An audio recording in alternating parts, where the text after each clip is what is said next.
Buyer's remorse. Less than a year after the impeachment of Brazil's former president, Dilma Rousseff, protesters are back on the streets demanding her successor, Michel Temer, receive the same fate. I'm Imran Garda, and today's Newsmaker is Brazil's political crisis.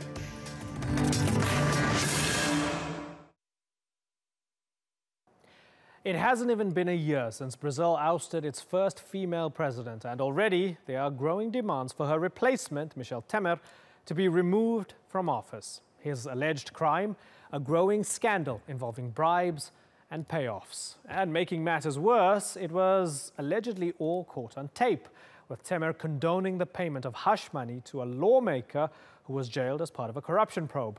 Temer has denied all accusations and has refused to step down. This latest scandal couldn't have come at a worse time, as the young government is trying to push through an ambitious reform program through Congress. Will Temer survive, or is Brazil entering an era of short-lived presidencies? Randolph Nogel tells us more.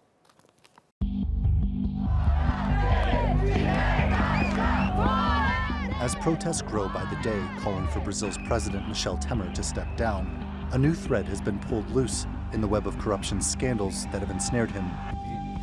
3 senior politicians, including a close aide to Temer, were detained by police. They're accused of inflating the cost of a World Cup stadium in the capital, Brasilia, by more than $260 million in return for bribes from construction company Odebrecht. It's a familiar story in Brazil. Nearly a third of Temer's cabinet now faces corruption allegations. The arrests were made a week after Brazil's Attorney General formally accused Temer himself of corruption and obstructing justice. The Supreme Court is investigating the charges, and a secret recording of a telephone conversation in which Temer appears to discuss paying money to cover up corruption. The man on the other end of the phone who made the recording is the co-owner of Brazil's biggest meatpacking firm. Joesley Batista struck a plea bargain with prosecutors. He says Temer approved the payments. Eu ouvi do presidente claramente ele dizendo que era importante manter isso. A primeira missão minha lá era essa, era ir lá saber dele se o compromisso ainda era necessário, né? Ele me disse de pronto que sim. According to Batista, the payments amounted to $300,000 a month, made to former Speaker of the House, Eduardo Cunha. Cunha was allegedly being paid for his silence regarding Temer and other politicians' part in Brazil's sprawling pay-to-play scheme involving state oil firm Petrobras. Temer says the allegations are false and that the tape recording was doctored. But his opponents say he's already lost credibility, with his approval rating now in the single digits.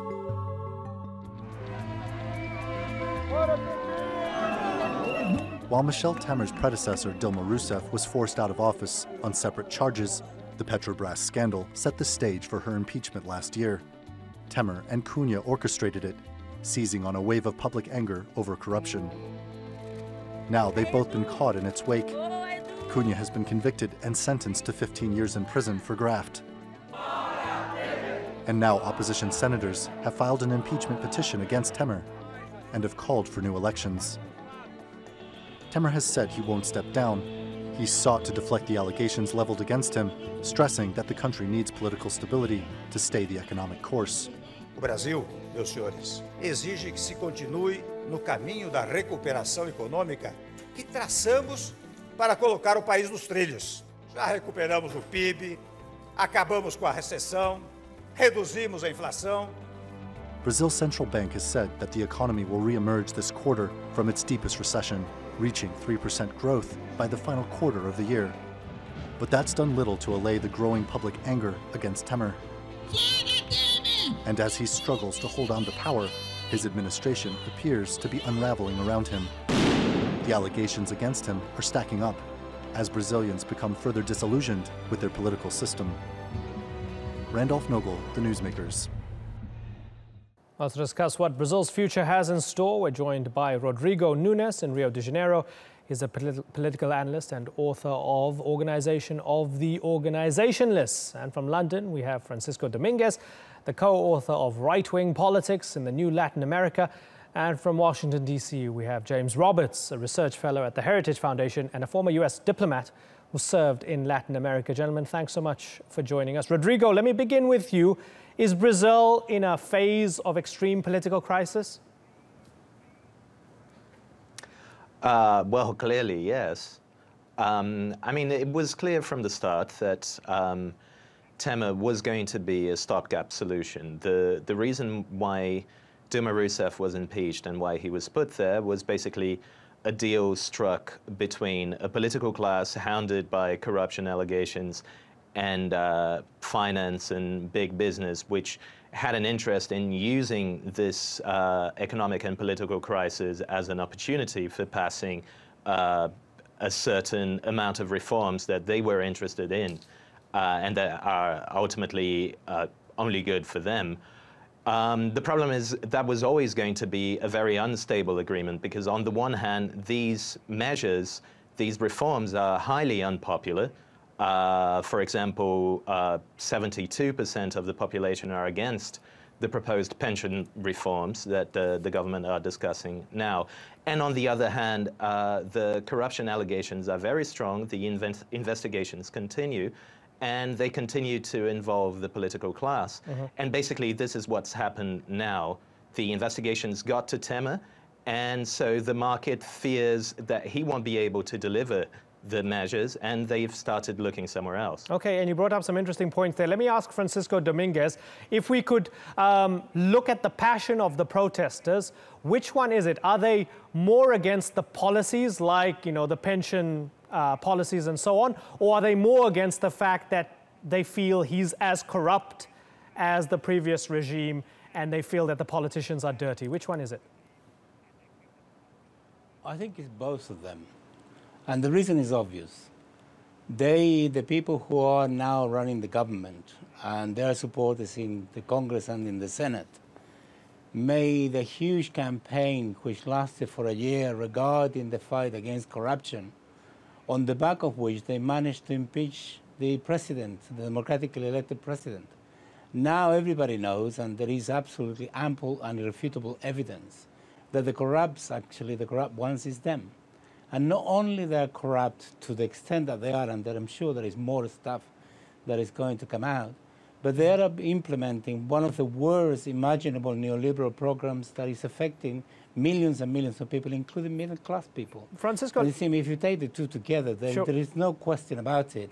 Right. That is, people are mobilizing for the two of them. The government basically is imploding. Okay, it's interesting that you say that, but isn't it more plausible that actually Dilma was also corrupt? I mean, we have 3 years of evidence building up with car wash. So is it more plausible that, yes, Dilma was corrupt, and then this guy is also corrupt, they're all corrupt, rather than the corrupt ones impeached the innocent ones? She was accused of pedaladas fiscais. She was accused of financial maneuvering, something that every single president in Brazil has been practicing since 1995. And the same political class accepted this financial maneuvering every single other time, except when it came to her. Remember, she was impeached on those grounds, not on any other grounds, and even she was not barred from standing for office, which is the case with every single politician that's been found to be corrupt, such as Eduardo Cunha. So I don't think there is any evidence yet to demonstrate that she was corrupt as they are. James Roberts, should Temer step down now? Well, maybe, but here's the thing. The corruption among the politicians in Brazil is a big deal. Corruption and cronyism, and we talk about that every year in the Heritage Foundation's Index of Economic Freedom. But a bigger deal and a more pressing problem for Brazil is the need to push these reforms that Temer is pushing on labor code and on pensions. The labor code in Brazil dates from 1943. It has allowed the existence of 17,000 different unions in Brazil. By comparison, there are only 168 unions in the United Kingdom. Why so many unions? That gives workers the right to almost shut down companies and to demand things that the judicial system does not enforce the labor code properly. It has had a chilling effect on investment on a private business. Right. The pension system that was Roberts, put in place mostly by Lula, is unsustainable. Sure. That allows people to Sure, and the pension system allows people to retire in their early 50s, and that's just not sustainable. And that's an economic argument from the right? So you disagree with the current system and you feel these reforms need to be made. Fair enough. But if the people in a democracy, at the moment, if Temer... Sure, if I could just finish the question.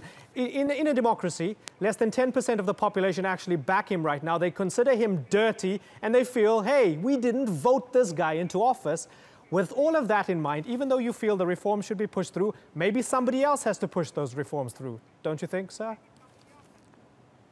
Right. Maybe somebody else will have to, but the reforms will have to go through, even if it's not by Temer.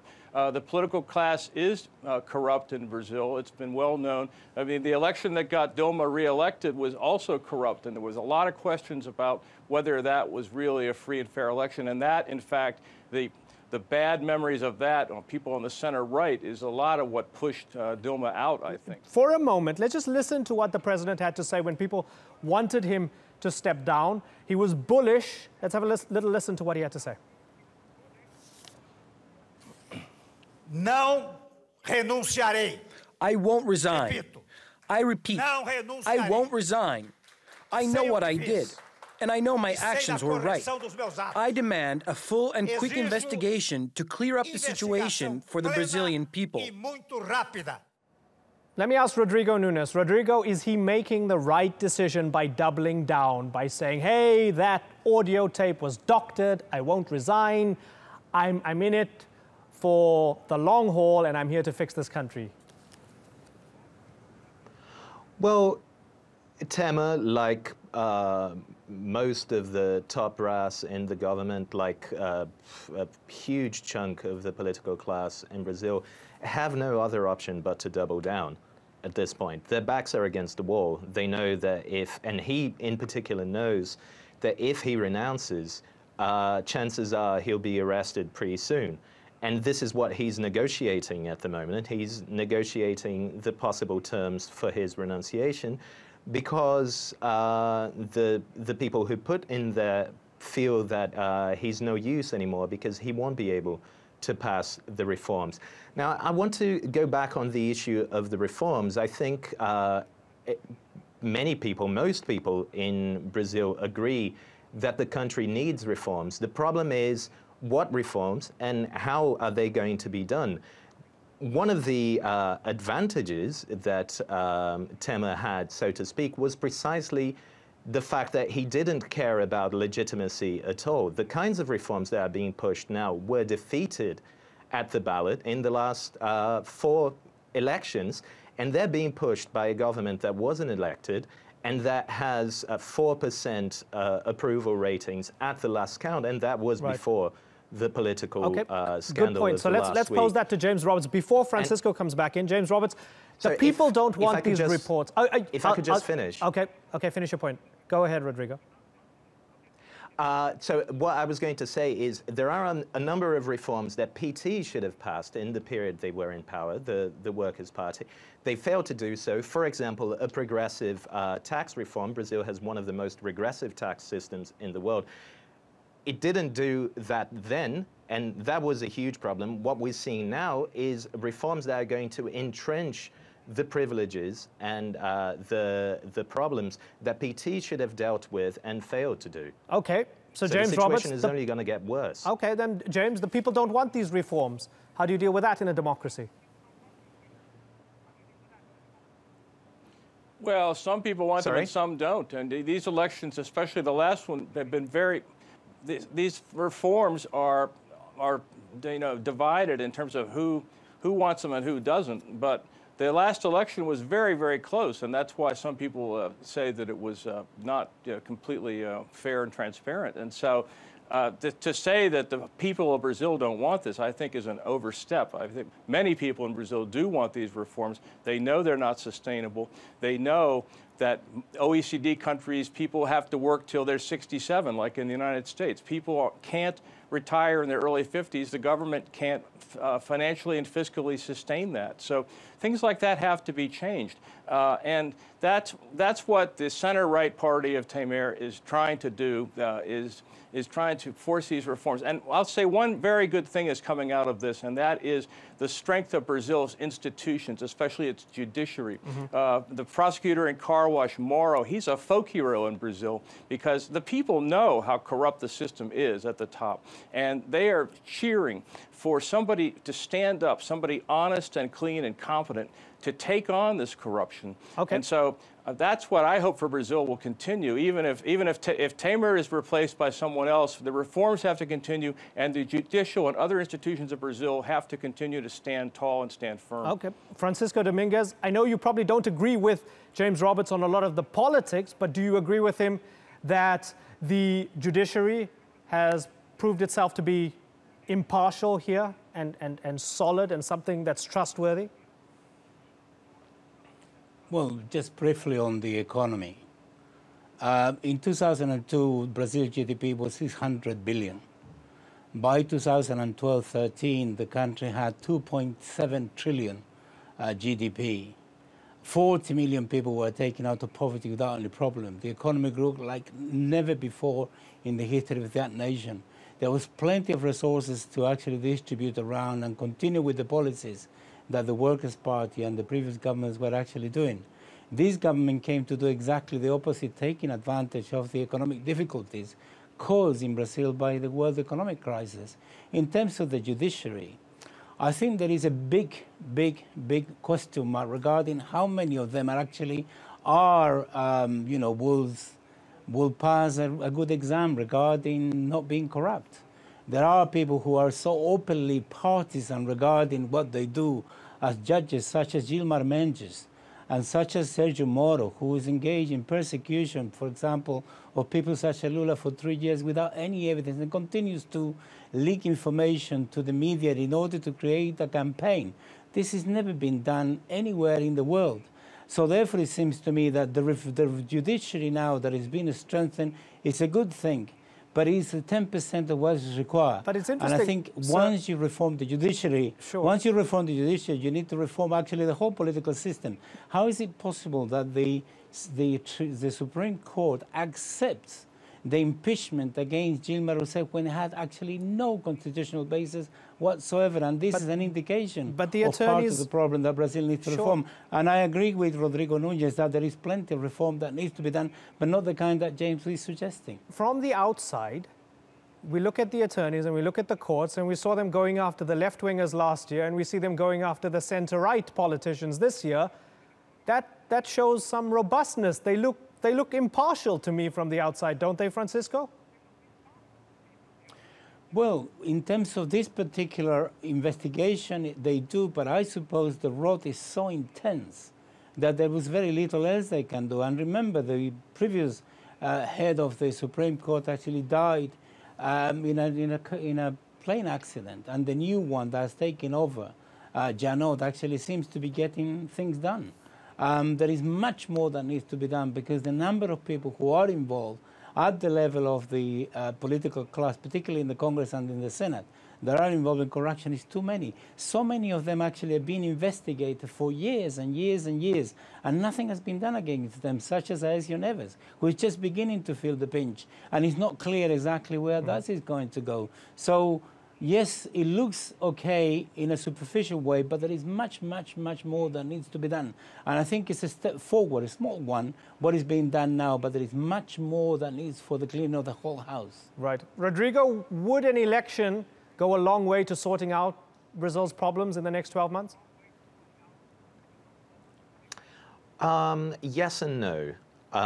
So yes, in the sense that it would mean that the reform program, which this government is pushing without having submitted it to the popular will, would have to be discussed publicly.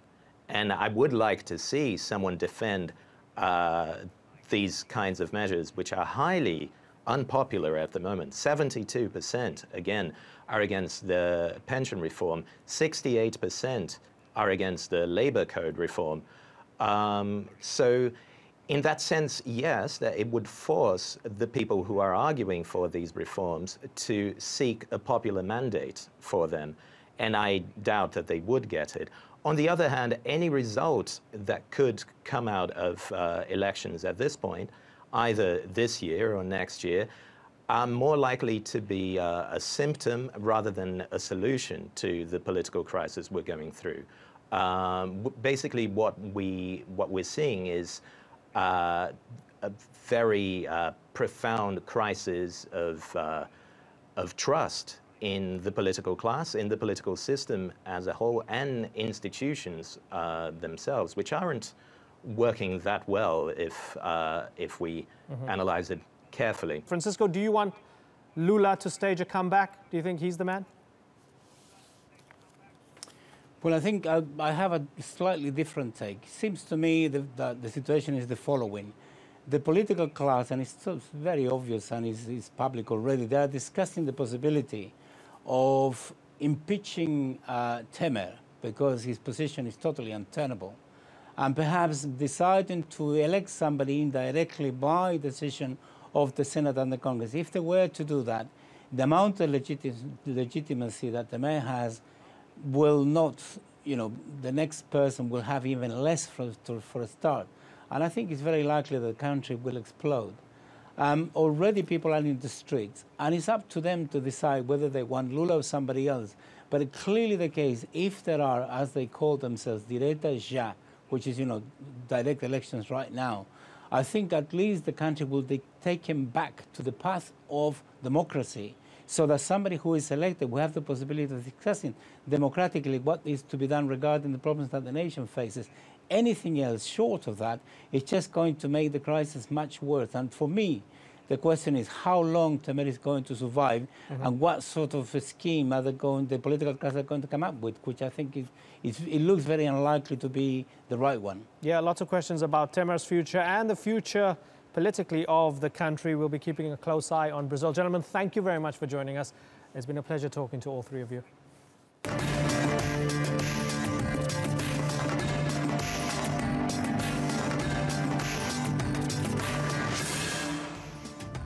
Still to come on the Newsmakers, the way Facebook censors content is exposed. Could governments use that information to silence dissent? And is there a growing threat of a coup in Africa's most populous country?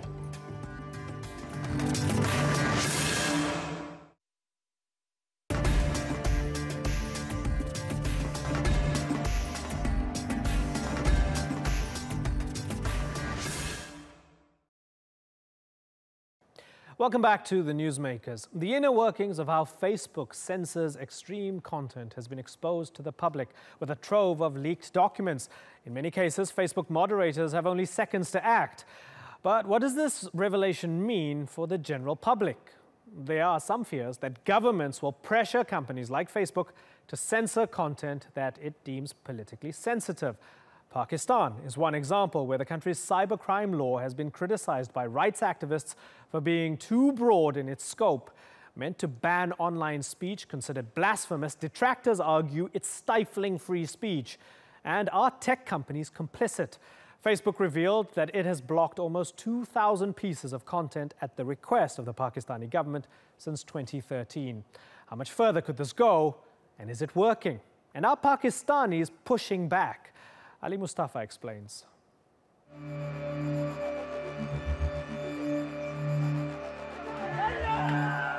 A murder in the digital age. The killing of Michel Khan, captured and posted online by his fellow students. He was lynched after being falsely accused of blasphemy on Facebook.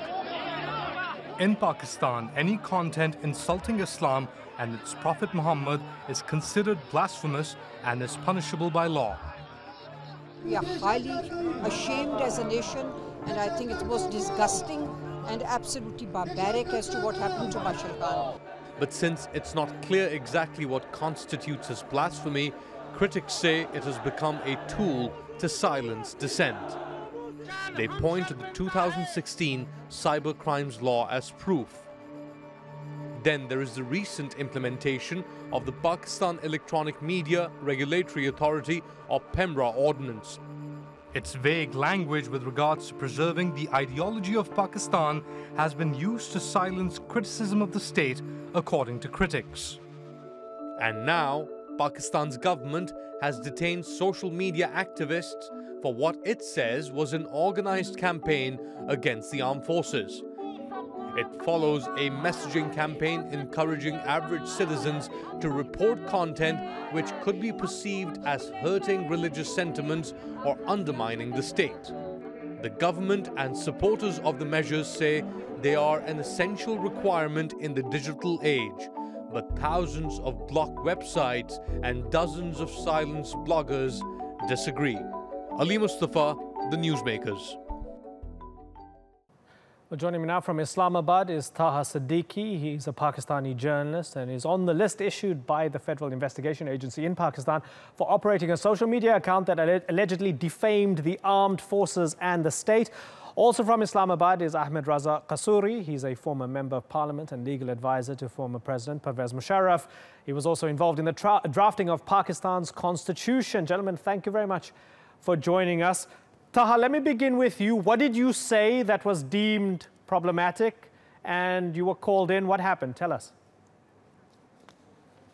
Well, the Federal Investigation Agency asked me to come over, but I told them that I will not. And I've approached the Islamabad High Court now for relief, and they have said that they have instructed the Federal Investigation Agency to not harass me and have asked them to act in accordance to law. But that is the problem. We do not know what law they're coming after me or other social media activists or journalists. They're basically just calling people out, intimidating them, harassing them, telling them to come over, detaining them illegally, taking over their cell phones, taking over their laptops, and just confiscating their material. And basically, I mean, as far as if I have published anything, any content which is offensive, basically there are these contents of incitement to violence or, for example, hate speech. My work is related to journalism. My work is related to reporting on Pakistani issues, and Pakistan is a security state.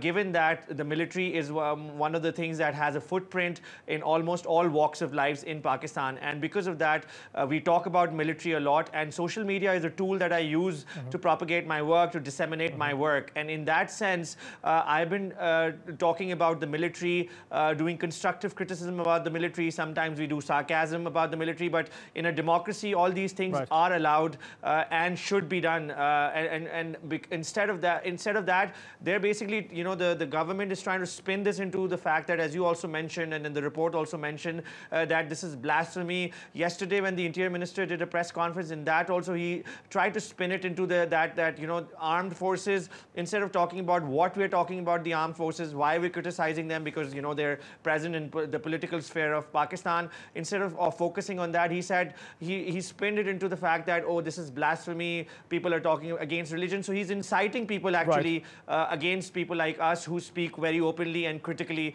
about military policies in the country. Okay, Ahmed Raza Qasuri, do you think this is fair, and do you think this is the Pakistan that you fought for and the Pakistan that you've served, where people can say things on Facebook and others can incite against them and say, hey, this is blasphemous, this is anti-state? Facebook allows the government to pressure these people or to persecute these people, according to some. Is that really what you want for your country? See, Pakistan is an Islamic Republic of Pakistan, and it came into being on 14th of August 1947 with the very strong urges of the Muslim community of undivided India to carve out a homeland where they could live according to the principles of Islam. Unfortunately, that has not been achieved so far, but process is going on. So as far as the blemishes, laws are concerned, let me tell you that it's not only for the Prophet Muhammad sallallahu alaihi wasallam, but it protects also all the prophets, even Jesus and Moses, if anybody were to make but that's still under an Islamic interpretation, their dignity. Undoubtedly. So, Mr. Qasuri, let me come in with one example. Firstly, that's still under the Islamic interpretation of other religions. These are prophets of Islam as well as some other religions. But let me bring in one example of a young Pakistani Christian boy, 16 years old, accused of blasphemy. His name is Nabil Masih. So we've established that when the Pakistani government pressures Facebook to give information or to block something, they do it. So social media is on the side of the government in this case, right? So you have this boy. He's been in jail since September of last year. He was arrested on charges of blasphemy for liking and sharing a Facebook post which allegedly defamed and disrespected the Kaaba in Mecca. Is that right? Is that justified? See, the position is that since I'm also a very senior attorney at law, Supreme Court of Pakistan, I'm of the firm view that before police proceed with this kind of a situation, there should be a thorough examination, because many false complaints are registered, and this is such a dangerous kind of a law that if a case is registered against you, you had it. So right. I personally feel that there should be check and balance, that if there is an information or report that somebody is involved in blemishes laws, then in that situation, the matter should be referred to a magistrate who should find out whether the information is based on whole truth or is based on malafide. Right. And malicious attitude. Okay. And if it is found that person who has reported wrongly, he should be dealt very firmly, because that's very serious. Good point. Okay, so that was he was charged under sections 295 and 295A under the Pakistan Penal Code. Nabil Masih, 16 years old, still in jail. Taha, do you agree with that? That if there's evidence, fine, let people be prosecuted for blasphemy. If there isn't, and if people are wrongfully using this as a tool and they're just picking out your social media posts and using it as an instrument to get back at you and to try and get you in trouble, then the law should go after them for wrongfully doing so. Do you agree with that, Taha? Well, I mean, because I'm a journalist and I've been reporting on issues of blasphemy myself, I've met with several cases of these and I've investigated them. Most of the time, blasphemy is a cover that is used for settling other disputes, usually disputes between Christians and Muslims, property disputes, jealousy in a neighborhood, and usually it's when you come down, love affairs also, a man falling in love with a woman who's Christian or from another religion, then using blasphemy to sort of, kind of punish the family in some way. So majority of the cases, when they come to light, when investigations are done, they turn out to be false allegations. And that is the thing that we're saying, that this is what happens at the public level. Now the government is doing the same thing. The government is using blasphemy as a cover to silence dissent. We've seen that earlier in January when bloggers went missing and were abducted allegedly by state agencies in Pakistan. When they recovered, they could not live in Pakistan anymore because they were condemned in a way that there was an online organized campaign against them saying that they have done blasphemy, when as all they had done was free speech. They were just talking about issues in the country, they were talking about religiosity in the country, but it was spinned into such a way that they were termed as blasphemers and they had to run away. So the government again is doing the same thing, that they're using this tool of blasphemy, this threat of blasphemy and silencing dissent. Also at the same time, another aspect of this is that I want to pose this to Ahmed, so very briefly, Taha, finish your point. Yes. Yes, so basically when you go to Facebook, like you've been mentioning that Facebook has been collaborating with the Pakistani government. If you go on Facebook in Pakistan, the radical groups pages of Taliban, pages of militant groups, pages which are radicalizing the youth, they are openly operating. Which pages are being shut down? Pages that are being shut down are pages from, talking about the Balochistan rights, talking about Gilgit-Baltistan rights, talking about minority rights, religious minority rights, sexual minority rights. Those are the pages that that they're clamping down on and shutting down. So in a way, they want to have a very narrow-minded sense of identity in Pakistan, not just in the curriculum which we see in the schools, in the media, but now also on social media. Let me ask you, are you disappointed in a company, and these are all tech companies, but we're focusing a lot on Facebook here because its relationship with the Pakistani government is under scrutiny. Are you disappointed in Facebook, Taha? Well, definitely, because Facebook is a platform which is bigger than just Pakistan. It's a global platform, and it is becoming one of the most important platforms for news sharing. We do know that it is playing a big role in all democracies around the world. So it should act more responsibly and should be answerable to the people of Pakistan rather than the government of Pakistan, which is known to silence dissent. And then let me then ask you, Taha, because we have these leaked documents that came out from The Guardian on the Facebook censor's guidelines, right? And I've got a list of things here. The Guardian said Facebook's moderators were overwhelmed. They only had a few seconds to decide if posts should stay, or whether something was a threat, or whether it was hateful, pornography, violent, whatever, you name it, supporting terror. So with that in mind, given that they're completely overwhelmed and they have these young people there, going through this universe of information, don't you understand from their point of view, it makes it easier for them if a government can just say, hey, we'll do that for you. We'll tell you what's blasphemous. We'll tell you what's hateful. We'll tell you what's incitement. We'll sort it out, and you can just block it, or you can just give us the information. Do you understand it from that perspective, Taha? Well, I do understand what you're trying to say, but unfortunately, the Pakistani government has not been honest when it comes to these things, when it comes to sharing information with the international sort of platforms like Facebook or even other platforms or other agencies of around the world. They usually keep their own strategic interests and not really, it's not about democratic values with the Pakistani government. So we need to understand that. We need to understand where Pakistan is coming from. It's a country which has had military dictatorships for more than half of its existence. It is coming from a background where, a political debate is stifled, speech is, political speech is not allowed. So all of that, keeping in that mind, the Facebook should, there are other means, you can make a committee, for example, there are digital rights activists in Pakistan who are, reputable digital rights activists who have a reputation of being honest and free and fair. Involve them, when the Pakistan Electronic Crimes Cyber Bill that came out last year, all the digital rights activists, friends of mine, colleagues of mine, they were all saying that this is wrong, we should not do this, but the government went ahead with it and passed it and made it into a law.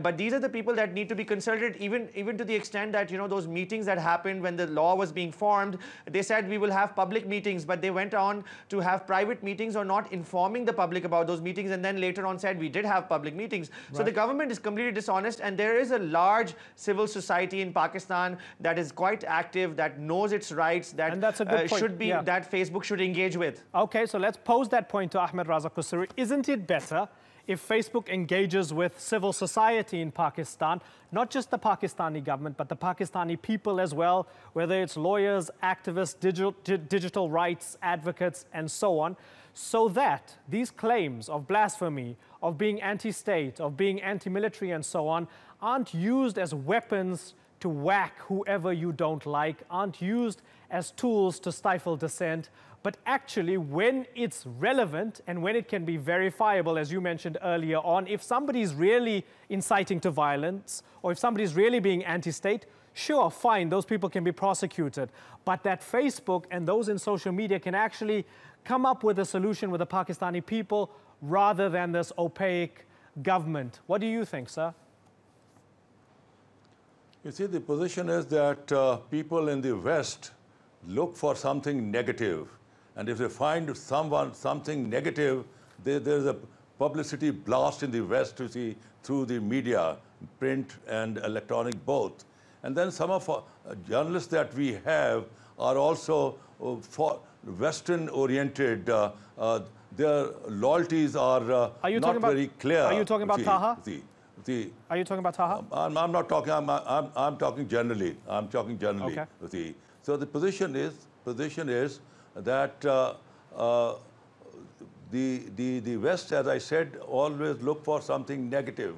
For instance, if one Christian is unfortunately in his own personal grudge is killed, well, you will have a resolution in the American Senate. But if we do many positive things in this country, not a news appear in the West. So that kind of a prejudice we do face from the Western press, but we don't bother. We don't bother, we move forward. Let me tell you that we have Article 19 of the Constitution, which cover fundamental rights of expression and the freedom of speech, the freedom of press. But there is the freedom of press and freedom of the expression cannot be uncontrolled. I mean, in every civilized country, and that's if why, there's a freedom of press, we're talking about the limits here. Expression, we're talking about the limits and who gets to define those limits. That's why we're having this discussion. Keeping in mind the integrity of the country. Now, as far as Pakistan is concerned, armed forces are highly respected, highly respected institution. And people in this country feel that anybody who is trying to criticize armed forces of Pakistan is, in fact, working for someone to destabilize this country. But how would you like it? Let me ask you, how would you like it if you went on Facebook and you said, I think our army can do better, right? Just that. And there was a witch hunt against you for being anti-state or anti-armed forces and people wanted you in jail. How would you feel? You'd want a fair trial, wouldn't you? You wouldn't want a witch hunt. See, the position is that the people who get hold of this kind of a crowd, they are very clear that who is speaking and who is commenting. So they know their background, their history, and accordingly they behave and accordingly they act. So they know from which frequency somebody is talking. So can someone like... It's not very difficult to find out. Can someone like Taha say, our army needs to do better on a Facebook post and not fear reprisal? Well, Taha has his own point of view and he has a right to form his own opinion, but I totally disagree with this kind of stand which he has taken up. See, our armed forces are very, very patriotic and they are defending our national independence, our integrity and our solidarity. And people love, in every nook and corner of Pakistan, people love our armed forces. Okay, gentlemen, unfortunately we are out of time, but it's been good to have this conversation. I sincerely appreciate it. And Mr. Kasuri, this is not because we're from the West trying to find negative things about Pakistan. I think this was very important that we had two Pakistanis talk us through this phenomenon happening in the country right now. Ahmed Raza Kasuri and Taha Siddiqui, thank you very much for joining us.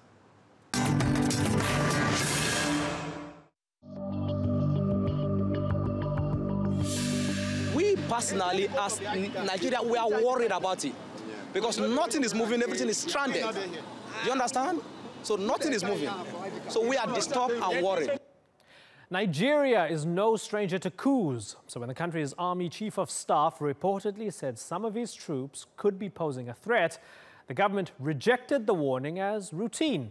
The army official reportedly suggested that suspected coup plotters have urged soldiers to leave their barracks and take a political stance. But the national leader of Nigeria's ruling APC party says there's no truth to the matter and dismissed it as a conspiracy theory. Nevertheless, the military has reportedly stepped up security. All this is happening as President Muhammadu Buhari is in the UK seeking medical treatment. I'm joined now by Tunde Doherty in London. He's the deputy chairman of the ruling All Progressive Congress Party's UK chapter. Thanks so much for joining us. Fascinating news coming out of Nigeria. Difficult to get to the bottom of it by reading multiple news articles. That's why we have somebody from the APC on. I'm glad. Was there a coup attempt and was it foiled? Thank you very much for having me, and from the bottom of my heart to say it's nice being in your studio to speak about the issues, the current issues that is on ground in Nigeria now. Yes, the coup thing is being rumored that the higher service chief of the army has reiterated the fact that some people are making advances to the military for a likelihood of coup. And as you know, the leadership of our party has risen and said that they would not allow any coup to happen in Nigeria. As you know, we've had coups in Nigeria, and that has been part of what has set Nigeria back in the Committee of Nations. And across board, all politicians, all political parties are discouraging these heinous acts. The worst of a democratic government is better than the greatest military government that you will have anywhere in the world. The military has run Nigeria. They have run Nigeria. They have made corruption a perpetual thing that is taking Nigeria, our leader now, the president of the country, serious strength to combat corruption. And I believe that they would not dare have a coup in Nigeria because it does no good for Nigerians. As I said, we've seen the worst of military coup in Nigeria. It has not taken us anywhere. It has backed down our economic progress. Right. It has backed down our social military progress. Coups are bad in general. In our yes, infrastructure. absolutely, fully understood. Now, I just want to kind of backtrack a little bit and go to the very premise again, because it's not absolutely clear what happened, how it happened, and so on. So as far as I understand from what you said and from what I've read, something was bubbling. There was movement, and then it was foiled. You had the Chief of Army Staff, Tukur Buratai, telling the Vice President that all threats had been neutralized. So is it absolutely clear that something was happening, and then it was neutralized? And then my question to you is, how close were they to ousting President Buhari and actually taking control of the country?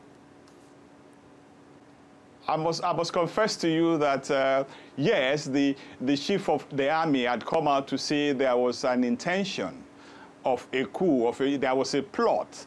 Saying there was a plot and a coup does not actually translate to the fact that the coup actually took place. Because as soon as the chief of the army notified that there was a coup, he had already gone to start condoning every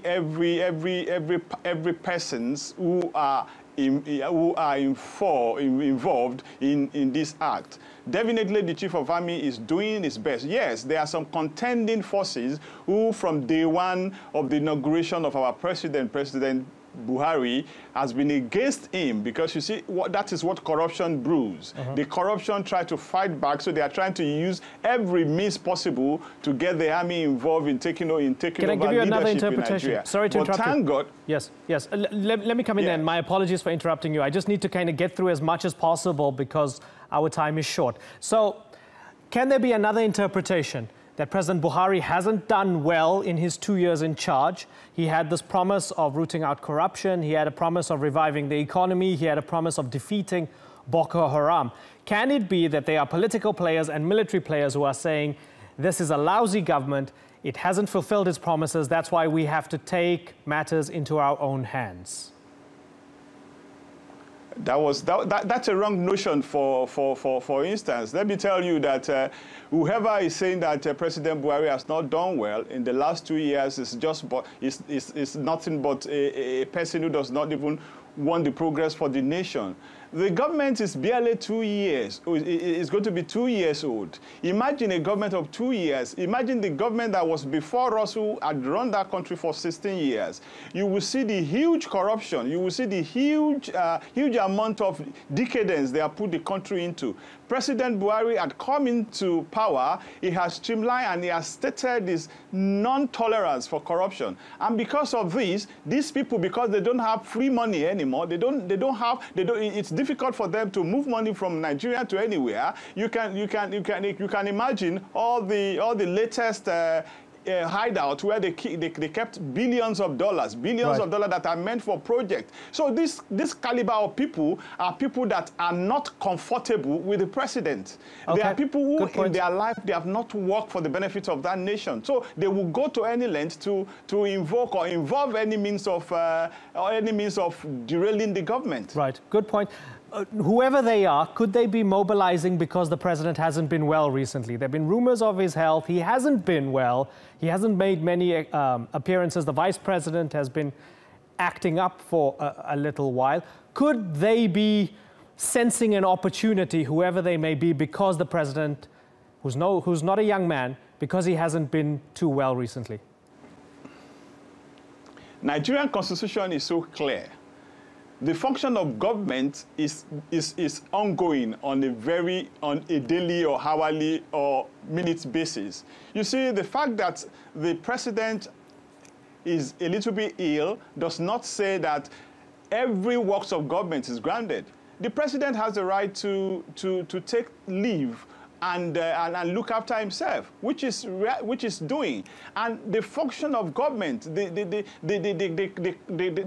function of government is going on a daily basis. There are a lot of restructuring here and there. If you note, last week the acting president did sign some executive orders to make sure that business to Nigeria are done with ease. So the government running is ongoing. Well, the president has some time to just recuperate, and he will get back to work. But because the president is not there, the acting president is doing excellently well in transforming the nation, in fulfilling the manifesto of the party, in making sure that Nigeria is well run, and it is running fantastically well.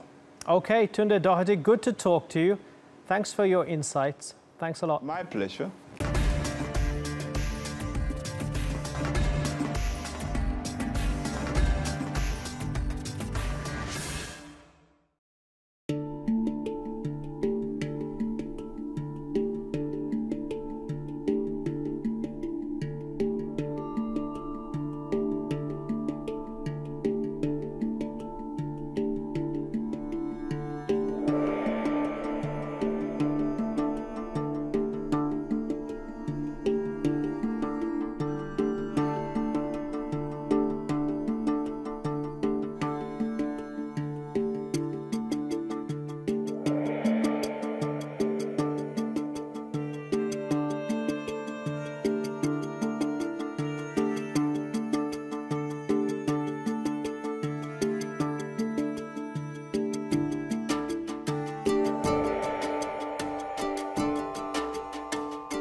That's all for this edition of the Newsmakers with me, Imran Garta. Next time, we debate whether Iraqi forces have been torturing civilians in Mosul under the guise of fighting Daesh. Until then, thanks for watching. Bye-bye.